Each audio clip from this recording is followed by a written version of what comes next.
नमस्कार दोस्तों, online SKM YouTube channel में आप सभी का स्वागत है। और आज के इस वीडियो में बात करने वाले एसकेएम यूजी सेमेस्टर 2 जो कि सेशन है आप लोग का 2024 से 28।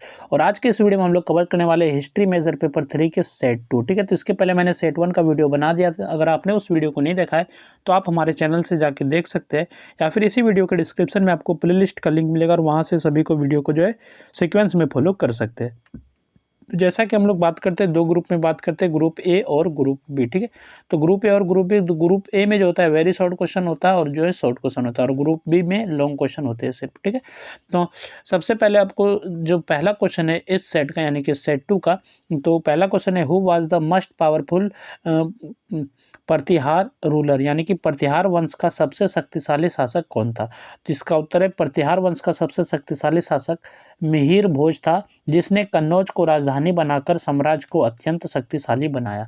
इसके बाद नेक्स्ट आपका क्वेश्चन है who introduced village self government in south India. दक्षिण भारत में ग्राम स्वशासन किसने विकसित किया। तो दक्षिण भारत में ग्राम स्वशासन प्रणाली का विकास चोल शासकों ने किया, जिन्होंने ग्राम सभाओं के माध्यम से स्थानीय प्रशासन को मजबूत बनाया। नेक्स्ट क्वेश्चन है name one South East Asian country influenced by Indian culture.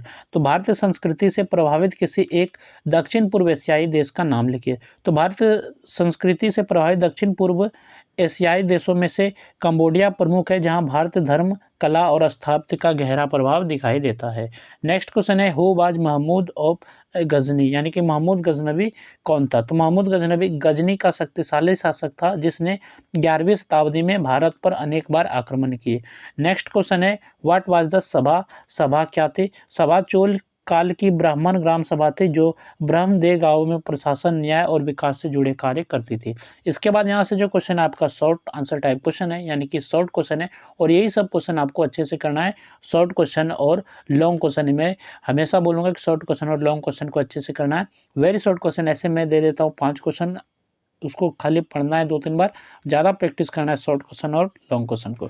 तो क्वेश्चन नंबर 2 है जो कि शॉर्ट क्वेश्चन है write a short note on the tripartite struggle. यहाँ पे इंग्लिश जो है इसका थोड़ा सा अलग ढंग से है, लेकिन जो लैंग्वेज होता है वही चीज़ तो यूज होता है इंग्लिश में, लेकिन या हिंदी में देखा जाए तो त्रिदलीय, तो इंग्लिश में इसी तरह लिखा जाता है ट्रीपार्टाइट स्ट्रगल, और हिंदी में त्रिदलीय लिखा जाता है। तो इसका क्वेश्चन क्या है, तो त्रिदलीय संघर्ष पर संक्षिप्त टिप्पणी लिखिए। तो आपको त्रिदलीय संघर्ष पर टिप्पणी लिखना है। तो त्रिदलीय संघर्ष प्रारंभिक मध्यकालीन भारतीय इतिहास की एक प्रमुख राजनीतिक घटना थी। यह संघर्ष उत्तर भारत के कन्नौज क्षेत्र पर प्रभुत्व स्थापित करने के लिए 3 शक्तिशाली वंशों पाल वंश, प्रतिहार वंश और राष्ट्रकूट के बीच हुआ। और कन्नौज उस समय राजनीतिक, आर्थिक और सांस्कृतिक दृष्टि से अत्यंत महत्वपूर्ण नगर था, इसलिए उस पर अधिकार करना प्रत्येक शासक की महत्वाकांक्षा थी। इस संघर्ष की शुरुआत 8वीं शताब्दी ईस्वी में हुई। पाल वंश के शासक धर्मपाल ने कन्नौज के मामलों में हस्तक्षेप किया और वहां अपने समर्थक शासक को बैठाने का प्रयास किया।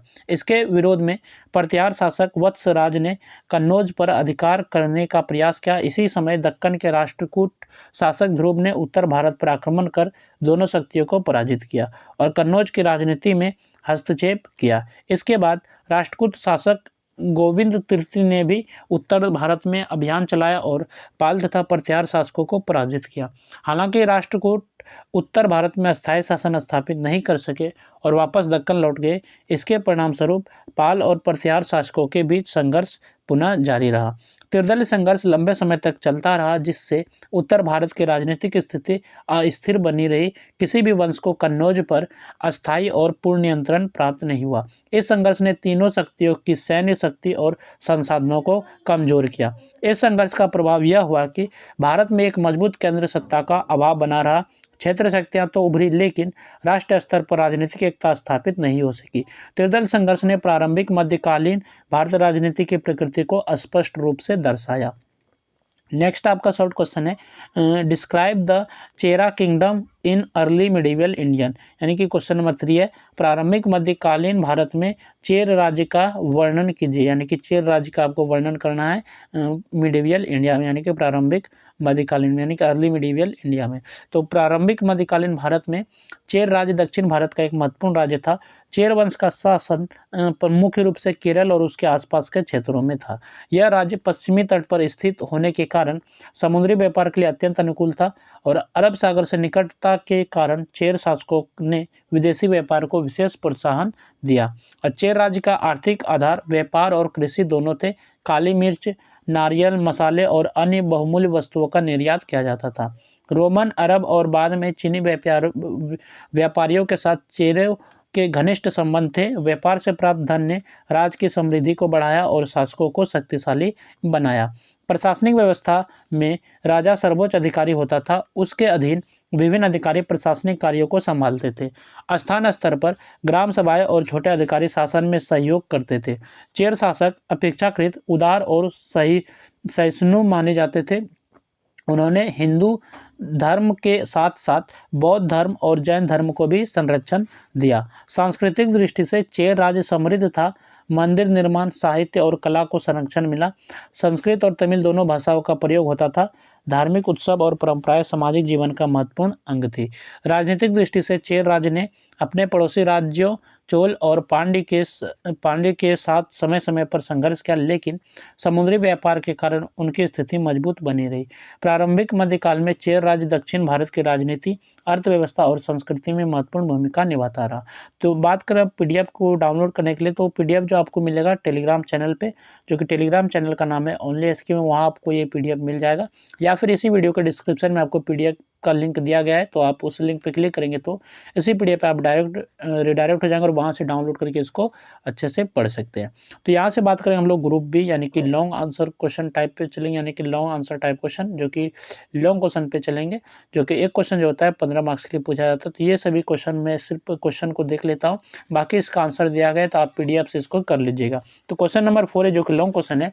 Discuss the origin, nature and role of the Rajput in early medieval India, यानी कि प्रारंभिक मध्यकालीन भारत में राजपूतों की उत्पत्ति, प्रकृति एवं भूमिका की चर्चा कीजिए। ये आपका क्वेश्चन है। इसके बाद नेक्स्ट क्वेश्चन है question number 5, examine the polity and administration of the Cholas, यानी कि चोलों की राजनीतिक एवं प्रशासनिक व्यवस्था की विवेचना कीजिए। ये क्वेश्चन नंबर 5 है। नेक्स्ट आपका क्वेश्चन है question number 6, describe the political history of the Pratiharas, यानी कि प्रतिहारों के राजनीतिक इतिहास का वर्णन कीजिए। तो प्रतिहारों का आपका राजनीतिक इतिहास बताना है। नेक्स्ट क्वेश्चन है question number 7, discuss art and architecture during the early medieval period, प्रारंभिक मध्यकाल में कला एवं स्थापत्य की चर्चा कीजिए। तो क्वेश्चन नंबर 7 है, जो कि लॉन्ग क्वेश्चन है।